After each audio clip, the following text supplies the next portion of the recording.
ചെവിപ്പൂവിൻ്റെ part 2 video ആണ് ഇത്. Part 1 നമ്മളിങ്ങനെ വരയ്ക്കാമെന്ന് പഠിച്ചിട്ടുണ്ടായിരുന്നു. അതിൻ്റെ മെഷർമെൻറ്റ്, അതിൻ്റെ റൂൾസ് എല്ലാം നമ്മൾ പഠിച്ചിട്ടുണ്ടായിരുന്നു. ഈ വീഡിയോയിൽ നമുക്കത് എങ്ങനെ കളർ ചെയ്തെടുക്കാമെന്ന് നോക്കാം. അതിന് വേണ്ടിയിട്ട് ആദ്യത്തെ സ്റ്റെപ്പ് യെല്ലോ വാഷ് ചെയ്യാണ്. ഇവിടെ യെല്ലോ ഓക്കറാണ് ഞാൻ ഫസ്റ്റ് ലെയറായിട്ട് അപ്ലൈ ചെയ്യുന്നത്. എല്ലാ പെറ്റൽസിലും ഈവൺ ആയിട്ട് ഇതുപോലെ യെല്ലോ കളറ് അപ്ലൈ ചെയ്യണം.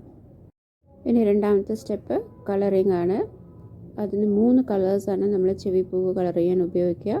ഗ്രീൻ കളറ്, റെഡ്, പിന്നെ യെല്ലോ കളറ്. ഈ പൂവിൻ്റെ ആദ്യത്തെ പെറ്റലും ലാസ്റ്റത്തെ പെറ്റലും ഗ്രീൻ കളറായിരിക്കണം, അത് നിർബന്ധമാണ്. അപ്പോൾ അതുകൊണ്ട് ഓഡ് നമ്പറിലാവുമ്പോഴാണ് അത് കറക്റ്റായിട്ട് അങ്ങനെ വരാൻ കിട്ടുള്ളൂ. അപ്പോൾ നമുക്ക് 5, 7, 9 അങ്ങനെ പെറ്റൽസായിട്ട് വേണം ഈ ചെവിപ്പൂവ് വരയ്ക്കാൻ. ഇവിടെ ഈ ഗ്രീൻ കളറിൻ്റെ കളർ കോമ്പിനേഷൻ സാപ്പ് ഗ്രീനും യെല്ലോ ഓക്കറും കൂടിയിട്ട് മിക്സ് ചെയ്തതാണ്.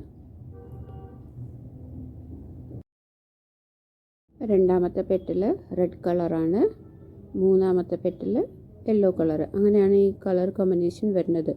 Green, red, yellow, green, red, yellow.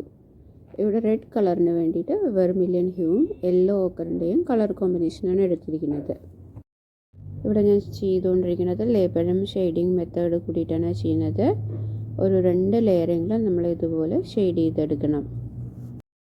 ഇനിയിപ്പോൾ ഫൈനലായിട്ട് യെല്ലോ കളറ് കൊടുക്കാൻ അതിൻ്റെ കളർ കോമ്പിനേഷൻ യെല്ലോ ഓക്കറും വെർമിലിയൻ ഹ്യൂവും ആണ്.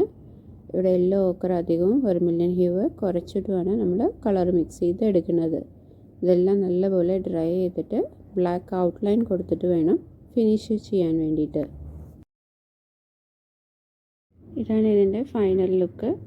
ഒരു 2 ലെയർ ഞാനിവിടെ കളറിങ് ചെയ്തെടുത്തിട്ടുണ്ട്. ഇനി ബ്ലാക്ക് ലൈൻ കൊടുത്തിട്ട് വേണം ഫിനിഷ് ചെയ്യാൻ.